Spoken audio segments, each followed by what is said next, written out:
हाँ बच्चों नमस्कार। आज हम आपके सामने एक नया टॉपिक लेकर आए हैं जो सीटेट की परीक्षा में सबसे ज़्यादा महत्वपूर्ण टॉपिक है।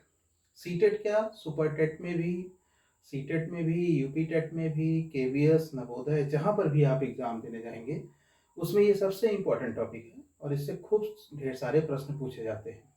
सीटेट में तो शिक्षण भी इसी से ही रिलेटेड है, तो हम लोग इस टॉपिक को आज देखेंगे। आज का जो हमारा टॉपिक है वो है अधिगम। ध्यान रखना बच्चों, आज का जो हमारा टॉपिक है वो कौन सा टॉपिक है? अधिगम। ध्यान रखिएगा, इस पे 3-4 वीडियो बनेगा और अधिगम पर में आज हम लोग पढ़ेंगे कोहलर का सिद्धांत। ध्यान रखिएगा, अधिगम में आज हम लोग पढ़ेंगे सबसे इंपॉर्टेंट सिद्धांत माना जाता है कोहलर का सिद्धांत। तो सबसे पहले हम लोग इस बात को समझेंगे कि अधिगम क्या होता है, इस बात को समझेंगे और अधिगम के बाद फिर इस बात को समझेंगे कि कोहलर का सिद्धांत क्या है। अच्छा, एक बात ध्यान रखना बच्चों कि हम लोग परिभाषाएं जो हैं वो अंतिम में डिस्कस करेंगे, क्योंकि सीटेट की परीक्षा में परिभाषाएं बहुत ज़्यादा रोल अदा नहीं करती हैं। तो यहाँ पर केवल हम लोग कॉन्सेप्ट की बात करेंगे कि सीटेट में सीखने का क्या क्या कॉन्सेप्ट बन सकता है, या जो भी सीखने के सिद्धांत हैं उनसे क्या क्या हमारा कॉन्सेप्ट बन सकता है, उसी पर हम लोग डिस्कस करेंगे। आप लोग चाहें तो कलम कॉपी लेकर इसे लिख भी सकते हैं, साथ साथ आप लिखते चलें और कोशिश ये करें कि अधिक से अधिक इस वीडियो को शेयर करें, लाइक करें, सब्सक्राइब करें, जिससे कि सभी लोगों के पास ये वीडियो पहुंच जाए। चलिए, तो सबसे पहले हम लोग बात करते हैं बच्चों, अधिगम क्या है ये हम लोग देखते हैं।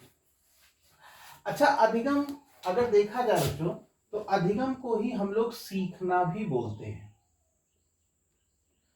चाहे आप इसको अधिगम कह लें और चाहे आप इसको सीखना कह लें, लर्निंग भी इसे कहा जाता है। तो अधिगम क्या है?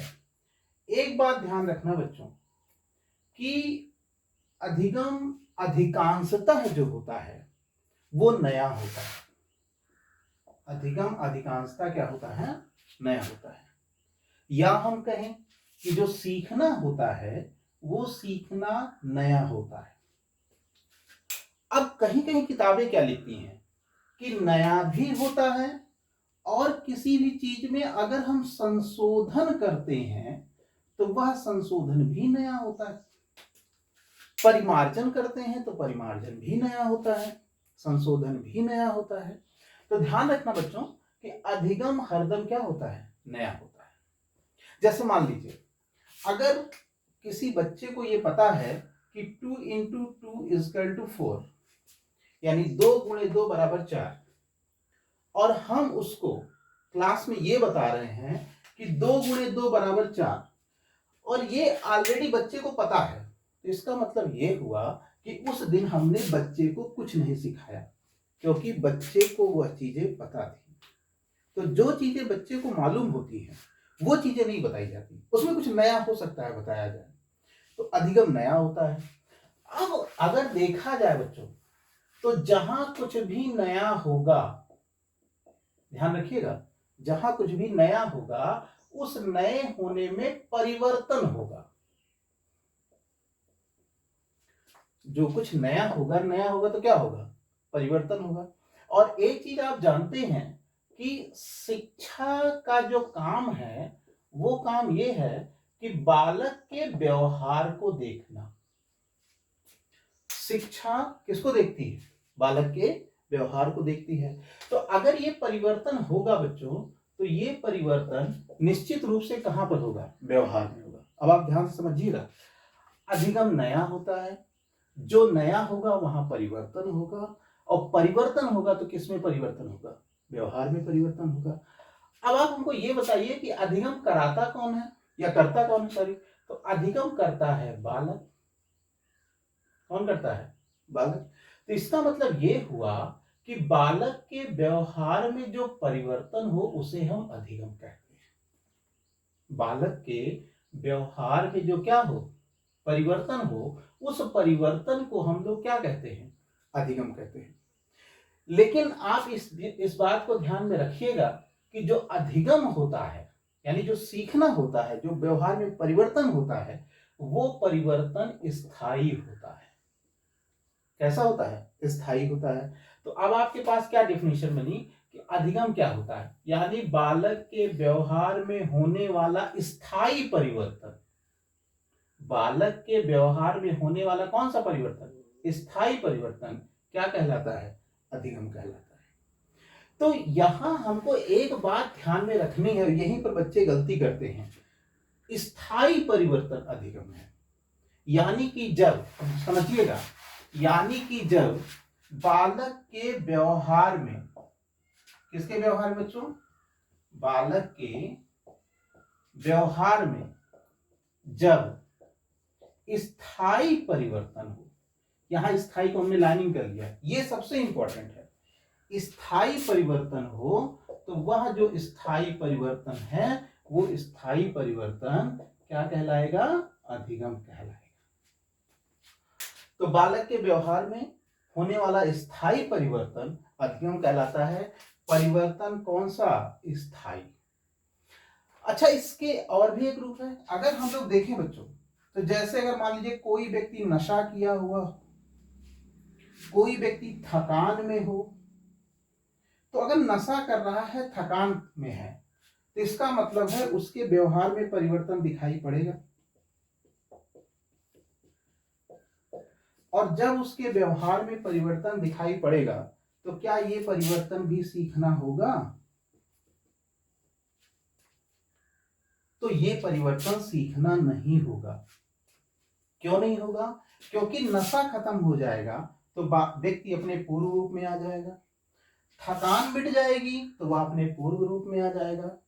तो यानी कि नशा के कारण, थकान के कारण व्यवहार में जो परिवर्तन हुआ, क्या ये परिवर्तन स्थायी हुआ? तो ये परिवर्तन स्थायी नहीं हुआ। तो इसलिए नशा के कारण, थकान के कारण अगर व्यक्ति के व्यवहार में कोई परिवर्तन आता है तो ये परिवर्तन सीखना नहीं कहलाएगा। केवल वही परिवर्तन सीखना कहलाएगा जो परिवर्तन कैसा होगा? स्थायी होगा। तो इसका मतलब आप समझ गए कि बालक के व्यवहार में होने वाला स्थायी परिवर्तन ही क्या कहलाता है? सीखना कहलाता है। और यहां परिवर्तन जो होगा वो किसमें होगा? व्यवहार में होगा। ध्यान रखिएगा। चलिए अब हम लोग थोड़ा आगे चलते हैं। अगर हम लोग देखें बच्चों, तो जो अधिगम है वो अधिगम और क्या क्या हो सकता है, समझिएगा।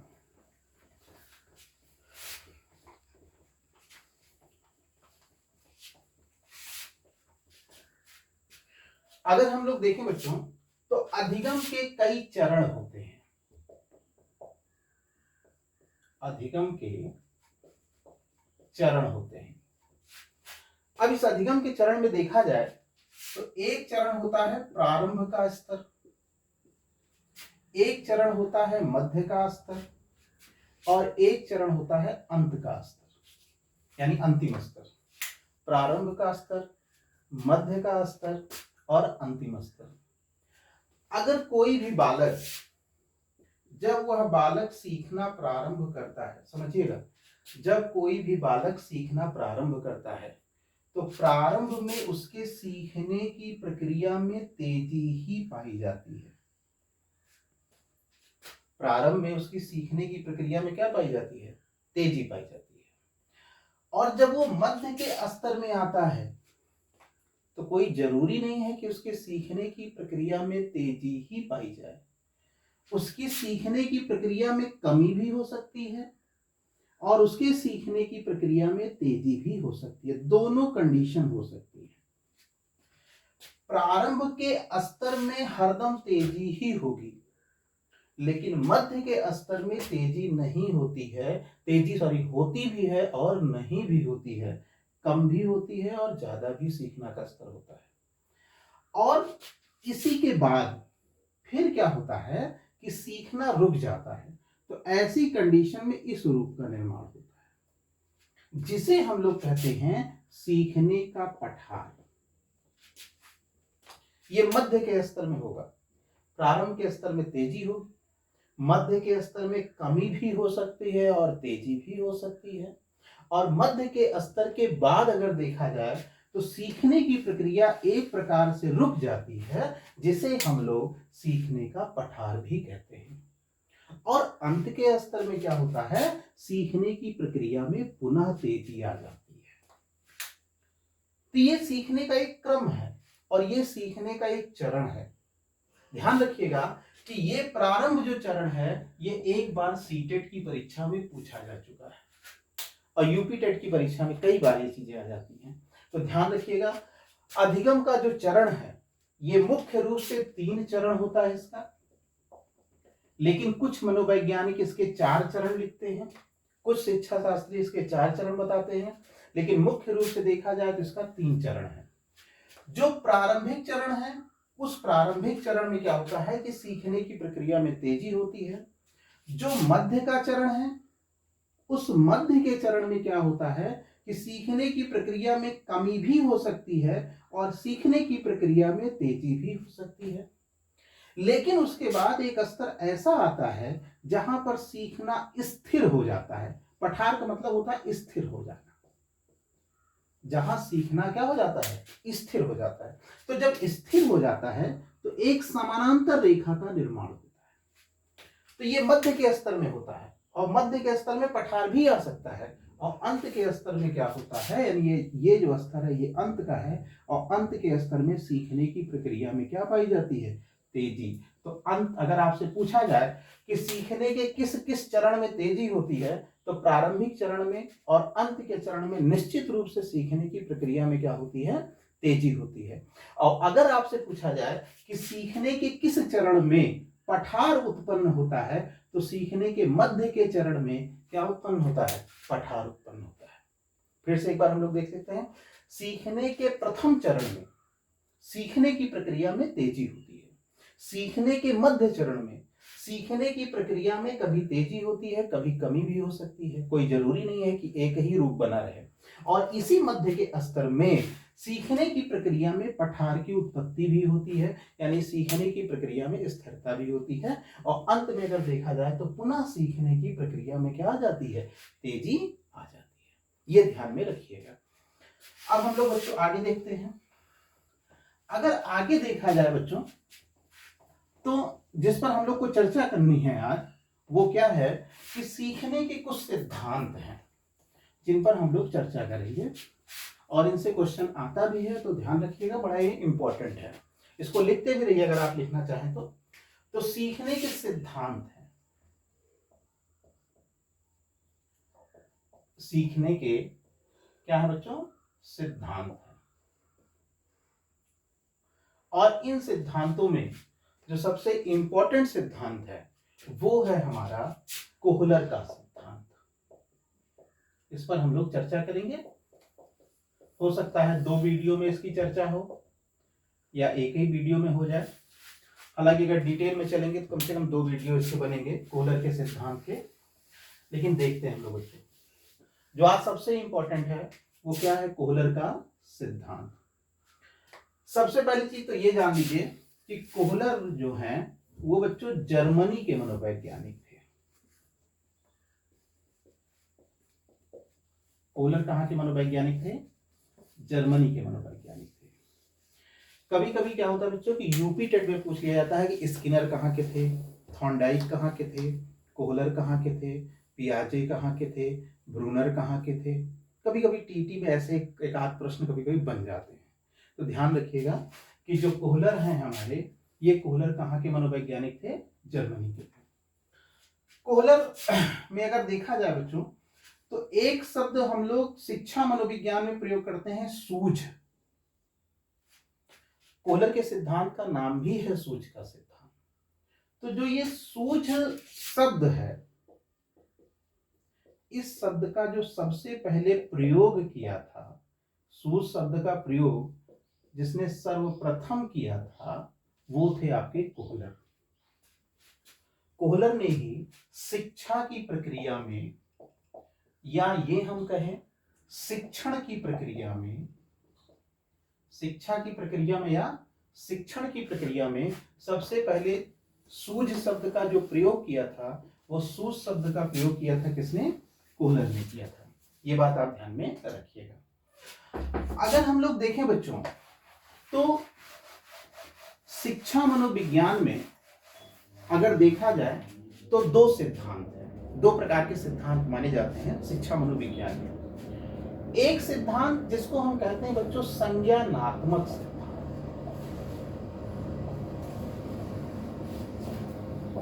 एक सिद्धांत कौन सा है? संज्ञानात्मक सिद्धांत।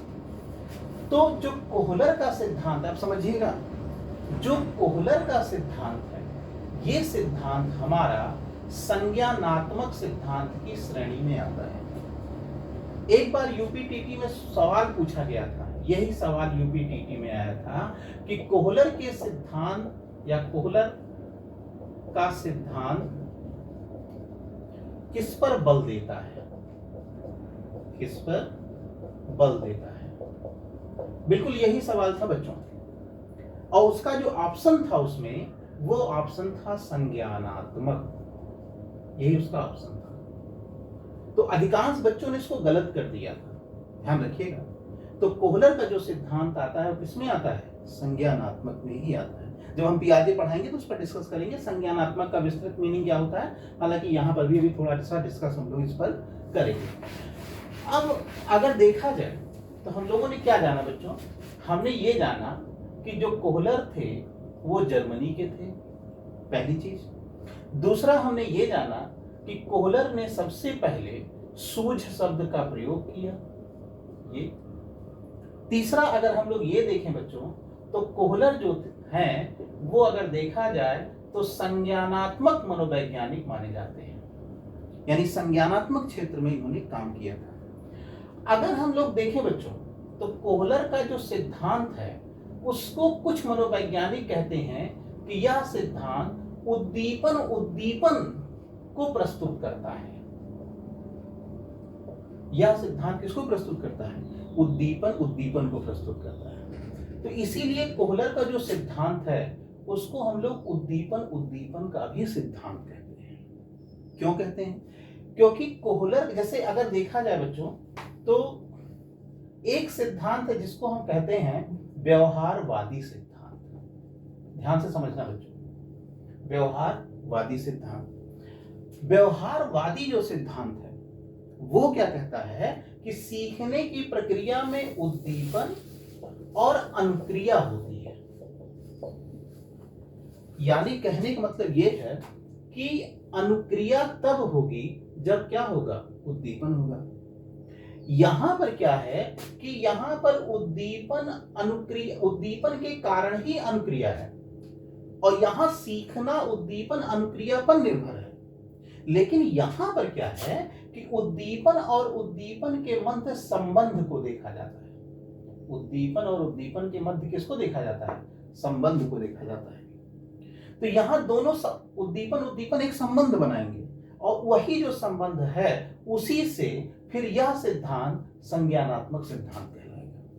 वही संबंध यहाँ पे बनाते हैं उद्दीपन और उद्दीपन। तो हम लोगों ने क्या देखा? हमने ये देखा कि कोहलर जर्मनी के थे। हमने ये देखा कि कोहलर ने सूझ शब्द का प्रयोग किया। हमने ये देखा कि कोहलर का जो सिद्धांत है वो सीखने की प्रक्रिया में संज्ञानात्मक क्षेत्र में आता है। इसको आप इंपॉर्टेंट कर सकते हैं, संज्ञानात्मक क्षेत्र में आता है। और हमने ये देखा बच्चों कि कोहलर का जो सिद्धांत है वो उद्दीपन के अंतर्गत आता है। अगर फिर देखा जाए बच्चों तो कोहलर ने जो अपना प्रयोग किया था, जनरल सी बात है, उन्होंने अपना प्रयोग एक वनमानुष पर किया था, एक चिंपैंजी पर किया था। और इस वनमानुष का जो नाम था वो था सुल्तान। और इन्होंने जो अपना सिद्धांत दिया वो लगभग 1912 के दौरान दिया था। और इन्होंने जो अपना प्रयोग किया था वो जर्मनी के कैनारी द्वीप पर किया था। इनका जो प्रयोग था वो जर्मनी के कहां था? कैनारी द्वीप पर किया था। तो कोहलर ने वनमानुष पर प्रयोग किया, उस वनमानुष का नाम था सुल्तान। और कोहलर ने अपना जो सिद्धांत दिया लगभग 1912 के दौरान दिया, और इन्होंने जो ये अपना सुल्तान का प्रयोग किया ये कैनारी द्वीप पर किया। चलिए अब थोड़ी सी बात हम लोग और देखते हैं बच्चों। समझने की कोशिश करिएगा, जितना बढ़िया आप इसको समझेंगे उतना ही मजा आएगा। अब देखा जाए बच्चों, तो कोहलर का जो सिद्धांत है, अब समझिएगा, यहां समझने वाली बात है। जो कोहलर का सिद्धांत है, इस सिद्धांत को हम लोग कह सकते हैं सूझ का सिद्धांत। इस सिद्धांत को हम लोग क्या कह सकते हैं? सूझ का सिद्धांत। अब ये जो सूझ का सिद्धांत है, अगर इसको थोड़ा सरल किया जाए तो सूझ के सिद्धांत को हम कह सकते हैं समझ का सिद्धांत।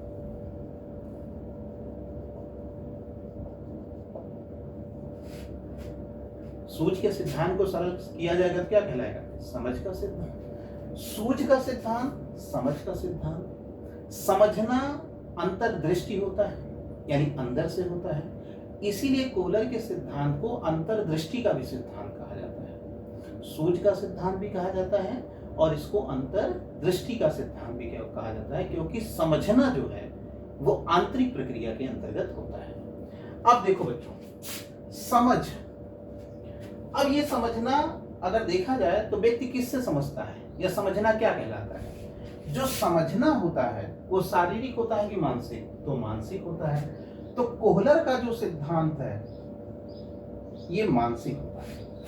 अब जो कोहलर का सिद्धांत है, अगर आपसे पूछा जाए कि कोहलर का सिद्धांत किस प्रक्रिया पर बल देता है या सीखने की किस प्रक्रिया पर बल देता है, तो कोहलर का सिद्धांत सीखने की मानसिक प्रक्रिया पर बल देता है। ध्यान रखिएगा, कोहलर का सिद्धांत सीखने की किस क्रिया पर? मानसिक क्रिया पर। या आपसे मान लीजिए क्वेश्चन पूछा जाए कि निम्न में से कौन सा सिद्धांत, आप समझिएगा बच्चों, कौन सा सिद्धांत मानसिक क्रिया पर आधारित है?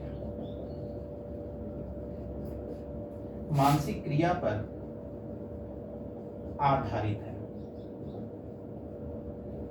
ये आपसे क्वेश्चन आ गया। यहां पर क्या लिखा हुआ है? मानसिक क्रिया लिखा हुआ है। आपके ऑप्शन क्या रहे? आपके ऑप्शन रहे कोहलर, आपके ऑप्शन रहे थॉर्नडाइक, आपके ऑप्शन रहे पावलोव, या आपका ऑप्शन रहा स्किनर। तो अब बताओ क्या सही होगा? तो यानी कि समझना एक मानसिक क्रिया है, सूझ को समझ भी कहा जा सकता है। तो इसका मतलब ये हुआ कि ये जो मानसिक क्रिया है, ये मानसिक क्रिया किसका सही होगा? कोहलर का। तो आपने क्या जाना कि थॉर्नडाइक, पावलोव और स्किनर, इनका सिद्धांत मानसिक क्रिया पर आधारित नहीं है। यानी कि अगर थॉर्नडाइक, पावलोव और स्किनर के सवाल में कहीं पर कोई ऑप्शन अगर मानसिक क्रिया को संबोधित कर रहा है या कोई ऑप्शन मानसिक क्रिया पर आ रहा है, तो इसका मतलब है कि अगर थॉर्नडाइक ऑप्शन में है तो वो सिद्धांत सही नहीं है मानसिक क्रिया का, स्किनर है तो मानसिक क्रिया नहीं सही होगी, पावलोव है तो मानसिक क्रिया नहीं सही होगी। मानसिक क्रिया वहीं सही होगी जहां पर सिद्धांत संज्ञानवादी होगा और जहां पर सीखने के सिद्धांत में कोहलर होगा। कोहलर का सिद्धांत संज्ञानवादी सिद्धांत कहलाता है और ये मानसिक क्रिया पर आधारित है, और समझना एक प्रकार से या सोचना एक प्रकार से मानसिक क्रिया होती है। ये बात आप अपने दिमाग में बैठा लीजिए। अब देखो बच्चों, अब ये आता है कि कोहलर का जो सिद्धांत है सूझ का सिद्धांत, सूझ का सिद्धांत है समझ का सिद्धांत। समझना एक प्रकार से मानसिक क्रिया है, और मानसिक क्रिया के अंतर्गत क्या होता है? मानसिक क्रिया के अंतर्गत होता है चिंतन, मानसिक क्रिया के अंतर्गत होता है तर्क, मानसिक क्रिया के अंतर्गत होता है कल्पना, मानसिक क्रिया के अंतर्गत होता है सोचना, मानसिक क्रिया के अंतर्गत होता है समझना, मानसिक क्रिया के अंतर्गत होता है समायोजन करना। ये इंपॉर्टेंट है, समायोजन करना। तो इसका मतलब यह हो गया कि अगर आपसे पूछा जाए कि निम्नलिखित में से किस सिद्धांत में सबसे ज्यादा चिंतन पर बल दिया गया है और यही चार ऑप्शन हो, तो क्या सही हो जाएगा? कोहलर। अगर आपसे पूछा जाए किस सिद्धांत में तर्क पर बल दिया गया है और यही चार ऑप्शन आपके पास हो, तो क्या सही हो जाएगा? कोहलर। देखिए कॉन्सेप्ट है, अगर कॉन्सेप्ट बन गया तो किसी भी तरह का सवाल मनोविज्ञान का आप अपने आप समझ जाएंगे। अगर रटे रटाए पे चलेंगे तो फिर नहीं समझ में आएगा। इसलिए समझिए, अगर आपसे पूछा जाए सबसे ज्यादा कल्पना पर बल किस सिद्धांत में दिया गया है, तो कोहलर के सिद्धांत में दिया गया है। सबसे ज्यादा सोचना, समझना, समायोजन करना किस सिद्धांत में है, तो कोहलर के सिद्धांत में है। तो यानी कोहलर का सिद्धांत सूझ का सिद्धांत, सूझ के सिद्धांत को समझ का सिद्धांत, सूझ का सिद्धांत क्योंकि सूझ मानसिक प्रक्रिया है इसीलिए इसे अंतर दृष्टि का सिद्धांत। फिर समझिए, अंतर दृष्टि का सिद्धांत। और समझना एक प्रकार से मानसिक क्रिया है और मानसिक क्रिया के अंतर्गत चिंतन, तर्क, कल्पना, सोचना, समझना, समायोजन होता है। तो यानी ये सारी चीजें ऑलरेडी बिना पढ़े आप जान जाइए कि ये किसके सिद्धांत में होगा, कोहलर के सिद्धांत में होगा। इनमें तीनों में नहीं होगा, यानी कि इसका थॉर्नडाइक से कोई रिलेशन नहीं है, इसका पाउलो से कोई रिलेशन नहीं है, इसका स्किनर से कोई रिलेशन नहीं है। इसीलिए कहा जाता है कि जो कोहलर का सिद्धांत है, समझिएगा, जो कोहलर का सिद्धांत है वो सिद्धांत रटने का विरोध करता है, यानी रटने पर बल नहीं देता है। क्यों? क्योंकि ये मानसिक क्रिया पर है, और जब ये मानसिक क्रिया पर है तो ये रटने पर बल न देकर ये किस पर बल देता है, समझने पर बल देता है। तो यानी सीखने की जो यांत्रिक विधि है, जो थॉर्नडाइक ने अपने सिद्धांत में बताया है, थॉर्नडाइक का सिद्धांत सीखने की यांत्रिक विधि पर आधारित है। तो कोहलर ने अपने सिद्धांत में थॉर्नडाइक के सिद्धांत को नहीं माना और इन्होंने यांत्रिक विधि का विरोध किया, रटने का विरोध किया। कहा रटने का कोई मतलब नहीं है। सीखना क्या है? इन्होंने कहा सीखने का मतलब जहां पर हम मानसिक क्रियाएं करें, जहां पर हम चिंतन करें, जहां पर कल्पना करें, जहां पर सोचें, समझें, समायोजन करें, वो है सीखना।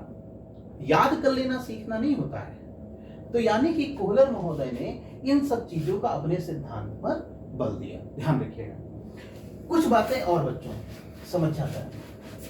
अब सबसे बड़ी बात यह आती है कि अगर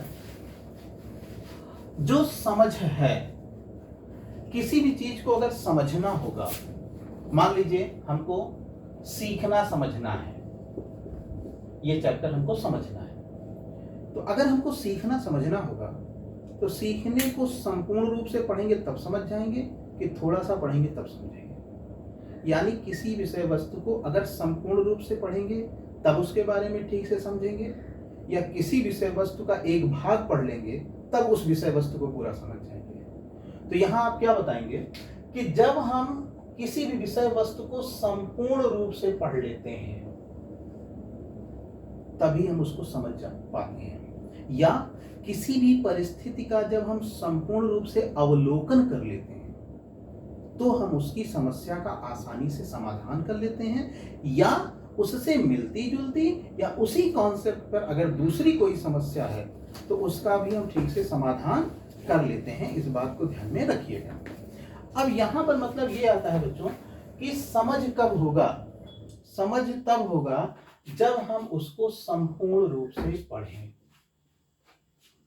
यानी जब परिस्थितियों का संपूर्ण रूप से अध्ययन करें, जब विषय वस्तु को हम संपूर्ण रूप से जानें, जब पाठ हमारे सामने संपूर्ण रूप में प्रस्तुत किया जाए। अब समझिएगा, यानी कि जब पाठ हमारे सामने संपूर्ण रूप में प्रस्तुत किया जाए तभी हम उस पाठ को समझ सकते हैं।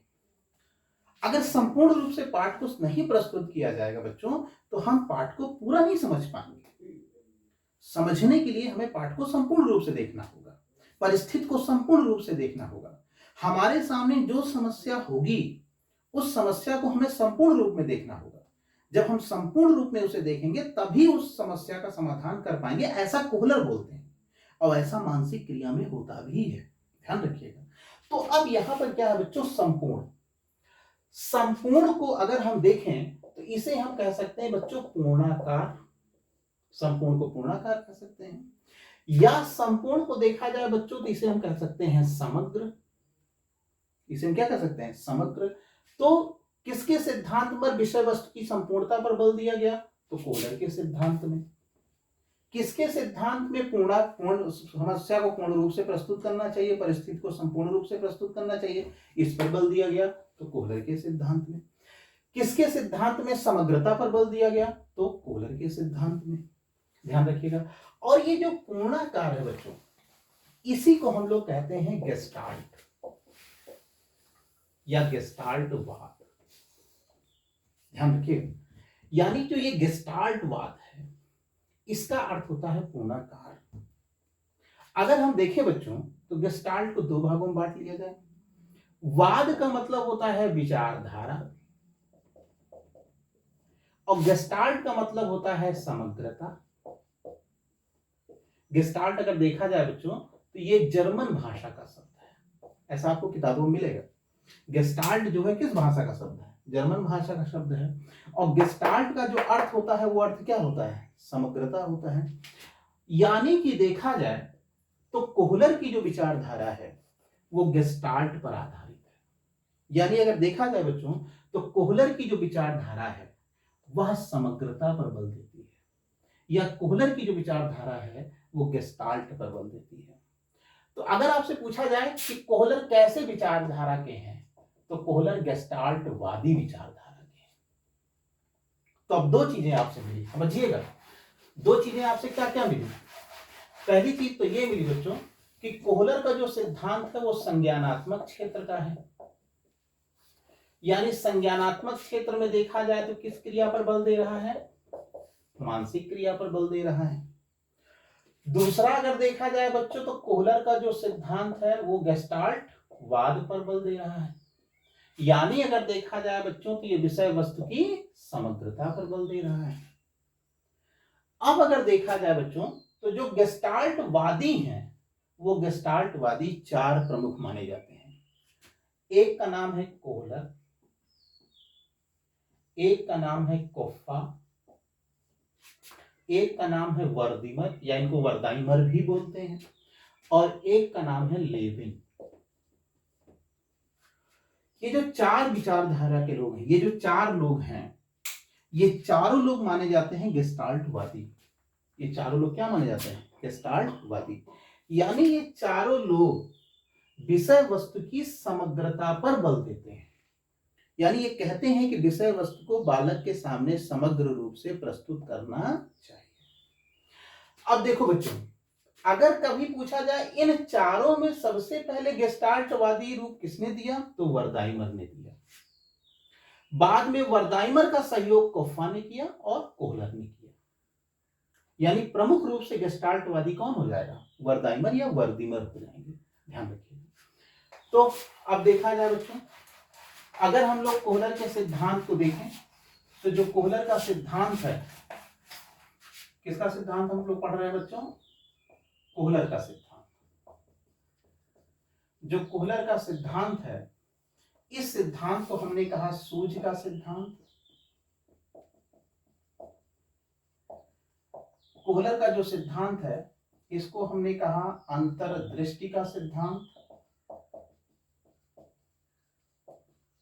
अंतर्दृष्टि का सिद्धांत। कोहलर के सिद्धांत को हमने कहा समग्रता का सिद्धांत। कोहलर के सिद्धांत को हमने कहा गेस्टाल्टवादी सिद्धांत।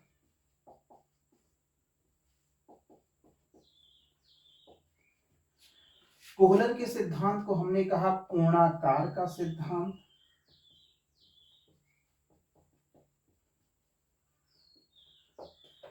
कोहलर का जो सिद्धांत है वो मानसिक क्रिया पर बल दे रहा है। इतनी बातें आपको ध्यान में रखनी है कि कोहलर का सिद्धांत मानसिक क्रिया। अब कोहलर का जो सिद्धांत है वो संज्ञानात्मक क्षेत्र का है, ध्यान रखिएगा, ये टीटी में आ भी चुका है। कोहलर का जो सिद्धांत है वो उद्दीपन सिद्धांत कहलाता है,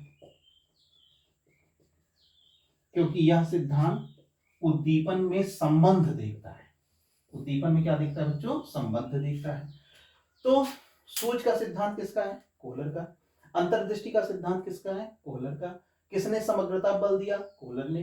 गेस्टाल्टवादी विचारधारा के कौन है? कोहलर है। पूर्णाकार सिद्धांत किसका है? कोहलर का है। किसने मानसिक क्रिया पर बल दिया? कोहलर ने। मानसिक क्रिया के अंतर्गत किसने चिंतन पर बल दिया? किसने तर्क पर बल दिया? समायोजन पर बल दिया? समस्या समाधान पर बल दिया? किसने संपूर्णता बल दिया? समग्रता बल दिया? सारे किसमें आ जाएंगे? कोहलर के सिद्धांत में आ जाएंगे। अब अगर हम लोग बच्चों शिक्षण सूत्र देखें, ध्यान रखिएगा, अगर हम लोग क्या देखें, शिक्षण सूत्र देखें, तो एक शिक्षण सूत्र है पूर्ण से अंश की ओर, ये शिक्षण सूत्र है पूर्ण से अंश की ओर। जो ये पूर्ण से अंश की ओर जो ये शिक्षण सूत्र है, ये शिक्षण सूत्र गेस्टाल्टवादी का है। यानी कहने का मतलब है ये शिक्षण सूत्र किसका है, कोहलर का है। तो अगर आपसे पूछा जाए पूर्ण से अंश शिक्षण सूत्र किस संप्रदाय का है, तो गेस्टाल्टवादी संप्रदाय का है। या किसके सिद्धांत में पूर्ण से अंश शिक्षण सूत्र का सबसे ज्यादा प्रयोग हुआ, तो कोहलर के सिद्धांत में। ध्यान रखिएगा, ठीक। और कोहलर के सिद्धांत में अगर बालक के सामने कोई समस्या आती है, तो वह समस्या बालक के सामने किस रूप में आनी चाहिए, संपूर्ण रूप में आनी चाहिए। तब बालक उस समस्या का प्रत्यक्षीकरण कर पाएगा। अब समझिएगा, तब बालक उस समस्या का क्या कर पाएगा, प्रत्यक्षीकरण कर पाएगा, और फिर वह बालक जो है उस समस्या का समाधान ढूंढेगा। और अगर कोई अध्यापक किसी बच्चे को मानसिक प्रक्रिया के द्वारा सिखाता है, तो चाहे बालक उस परिस्थिति में हो चाहे दूसरी परिस्थिति में हो, उससे रिलेटेड या उससे मिलती जुलती अन्य कोई समस्याएं भी आती हैं, अन्य किसी परिस्थिति में भी कोई समस्या आती है, तो बालक उस समस्या का आसानी से समाधान कर लेता है। क्यों? क्योंकि बालक ने विषय वस्तु को मानसिक प्रक्रिया के आधार पर देखा है, यांत्रिक प्रक्रिया के आधार पर नहीं। यानी कोहलर कहते हैं रटने पर नहीं, समझने पर बल देना चाहिए। इसीलिए ध्यान रखना बच्चों, एक आता है जिसको हम लोग कहते हैं कि शिक्षा का या सीखने का अंतरण, सीखने का अंतरण। ध्यान रखिएगा, एक टॉपिक बनेगा, पढ़ाएंगे इसको हम, सीखने का अंतरण। तो सबसे ज्यादा जो ट्रांसफर ऑफ लर्निंग है या सीखने का अंतरण है, वो किसके सिद्धांत में है, कोहलर के सिद्धांत में है। और जो भी विषय कठिन है, वो चाहे गणित हो चाहे विज्ञान हो, जो भी विषय कठिन है, उन विषयों को सबसे ज्यादा अगर सिखाया जाए तो किसके सिद्धांत के आधार पर सिखाया जाए, कोहलर के सिद्धांत के आधार पर सिखाया जाए। तो ध्यान रखिएगा, कठिन विषय वस्तुओं को हरदम कोहलर के सिद्धांत के आधार पर ही सिखाया जाना चाहिए। अब देखा जाए बच्चों, अगर हम अगली बात देखें, तो अगली बात क्या है कि कोहलर का प्रयोग, कोहलर का प्रयोग। तो देखते हैं बच्चों कोहलर का प्रयोग।